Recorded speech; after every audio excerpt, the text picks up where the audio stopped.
શું તમે ઓછું ખાવ છો, ડાયટ પણ કરો છો, છતાં પણ વજન ઘટતું નથી? તો પ્રોબ્લેમ ખાવામાં નથી, પ્રોબ્લેમ તમે કઈ રીતે ખાવ છો એમાં છે.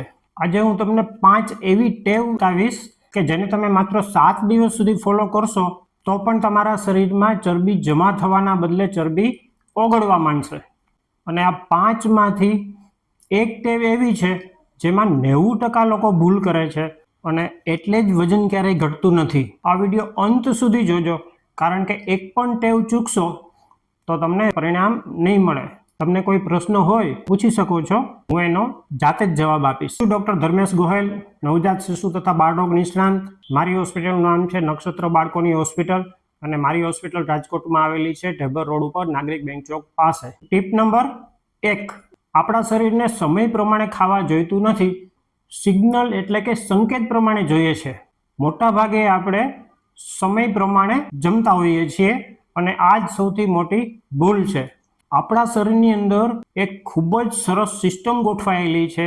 જ્યારે આપણે ખોરાકની જરૂર હશે ત્યારે આપણે ભૂખ લાગશે. એટલા માટે હંમેશા યાદ રાખો, જ્યારે તમને ખરેખર ભૂખ લાગે ત્યારે જ તમે જમો. જ્યારે આપણે ભૂખ વગર જમીએ છીએ ત્યારે આપણા શરીરમાં વધુ પડતું ઇન્સ્યુલિન રિલીઝ થાય છે અને એના કારણે આપણા શરીરમાં ચરબી જમા થાય છે. આ એક ટેવ પણ પાડશો તો પણ શરીરમાંથી ચરબી ઓછી થઈ જશે. જો આ માહિતી તમને ઉપયોગી લાગી હોય તો જમણી બાજુ કોર્નરમાં નીચે સબસ્ક્રાઇબનું બટન છે એ દબાવીને મારી ચેનલ ચોક્કસથી સબસ્ક્રાઇબ કરી લેજો. ટીપ નંબર 2, આપણે મોટા ભાગના લોકો ખૂબ જ ઝડપથી ખાઈએ છીએ અને એમાંય જો આપણું ગમતું ખાવાનું હોય તો ખાસ ઝડપથી ખાશો તો 30થી 40% વધુ ખવાઈ જશે અને તમને ખબર પણ નહીં પડે. આવું કેમ થાય છે? આપણે ખાવાનું શરૂ કરીએ અને આપણું પેટ ભરાઈ ગયું છે એવો સંકેત, એવું સિગ્નલ આપણા બ્રેન એટલે કે મગજને મળે. આના વચ્ચે ઓછામાં ઓછો 20 મિનિટનો સમય જોઈએ છે. એટલે શું થાય કે જો આપણે ઝડપથી ખાઈએ તો આપણા બ્રેનને એવો સંકેત મળે કે મારું પેટ પૂરું ભરાઈ ગયું છે. એ પહેલાં જ આપણે ઘણું બધું ખાઈ ચૂક્યા હોઈએ છીએ અને એને કારણે જ આપણા શરીરમાં ચરબી વધે છે. તો આનું સોલ્યુશન શું? ખૂબ જ ધીમે ધીમે જમો. દરેક કોળીઓ ઓછામાં ઓછો 20થી 25 વાર ચાવો. આ ટેવના કારણે તમે જે કુલ કેલરી લેશો એ ઓટોમેટિક ઓછી થઈ જશે અને એને કારણે તમારું વજન પણ ચોક્કસ ઘટશે. આની પહેલા મેં 2 વિડીયો અપલોડ કરેલા હતા જેમાં મેં સમજાવેલું હતું શું ખાવું અને શું ના ખાવું. એ બંને વિડીયો આપે જો ન જોયા હોય તો ચોક્કસથી જોઈ લેજો. ટીપ નંબર 3, આપણે મોટા ભાગે સ્વાદ પ્રમાણે જમતા હોઈએ છીએ અને એમાંય જો આપણું ગમતું ભોજન આપને મળે તો પછી શું વાત કરવી. ફેવરિટ ભોજન મળે તો આપણે ઘણું બધું જમી લેતા હોઈએ છીએ અને એને કારણે આપણા શરીરમાં ચરબીનું પ્રમાણ પણ વધશે. એટલે યાદ રાખો, આપણું પેટ ભરાઈ જાય એટલે તરત જ જમવાનું બંધ કરી દેવાનું.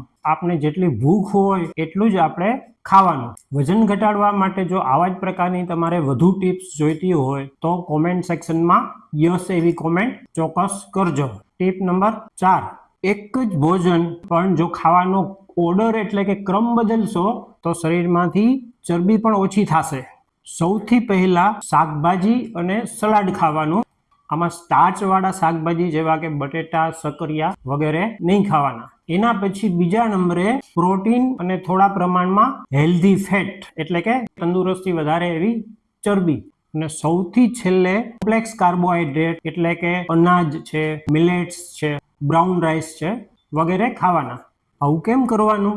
જો સૌથી પહેલા આપણે વેજીટેબલ્સ અને સલાડ્સ એવું બધું આપણે ખાઈએ તો આ બધામાં પુષ્કળ પ્રમાણમાં ફાઈબર હોય અને આ ફાઈબર એટલે કે રેસા આપણા નાના આંતરડાની દિવાલોની અંદર એક પ્રકારનું કોટિંગ એટલે કે સ્તર બનાવી દે અને આ ફાઈબરના કોટિંગના કારણે આપણે જે પાછળથી પ્રોટીન અને અનાજ જે આપણે ખાઈએ એનું પાચન સાવ ધીમે ધીમે થાય અને એને કારણે આપણા બ્લડની અંદર ગ્લુકોઝ પણ સાવ ઓછા પ્રમાણમાં અને ધીરે ધીરે વધે અને એને કારણે ઇન્સ્યુલિન પણ ઓછા પ્રમાણમાં અને ધીરે ધીરે વધે અને એને કારણે આપણા શરીરમાં ચરબી જમા ન થાય.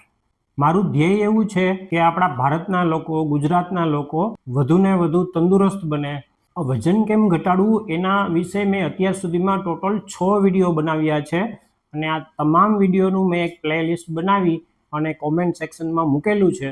જો તમે આ બધા વિડીયો જોશો અને એ પ્રમાણે અમલ કરશો તો તમારું ચોક્કસથી વજન ઘટશે. લોકો પોતાનું વજન ઘટાડી અને તંદુરસ્ત જીવે એના માટે મેં એક અભિયાન ઉપાડ્યું છે. તો આ અભિયાનમાં સાથ આપવા માટે આપ મારા વિડીયોને વધુને વધુ શેર કરજો. ટીપ નંબર 5, તમે કયા પ્રકારનો ખોરાક કેટલા પ્રમાણમાં ખાઓ છો એ પણ ખૂબ જ અગત્યનું છે. એક ખૂબ જ સરસ મજાની મેથડ એટલે કે પદ્ધતિ છે કે જેને પ્લેટ મેથડ કહે છે. મતલબ કે આપણે જે જમીએ ત્યારે જે આપણી પ્લેટ હોય, થાળી હોય, એની અંદર 50% તમારે શાકભાજી લેવાના, બાકીના 25%માં તમારે પ્રોટીન લેવાનું અને છેલ્લે જે 25% વધે એની અંદર તમારે કોમ્પ્લેક્સ કાર્બોહાઈડ્રેટ એટલે કે અનાજ છે, મિલેટ્સ છે, બ્રાઉન રાઈસ છે વગેરેમાંથી બનાવેલી કોઈ પણ આઈટમ લેવાની અને થોડા પ્રમાણમાં હેલ્ધી ફેટ એટલે કે ચરબી લેવાની.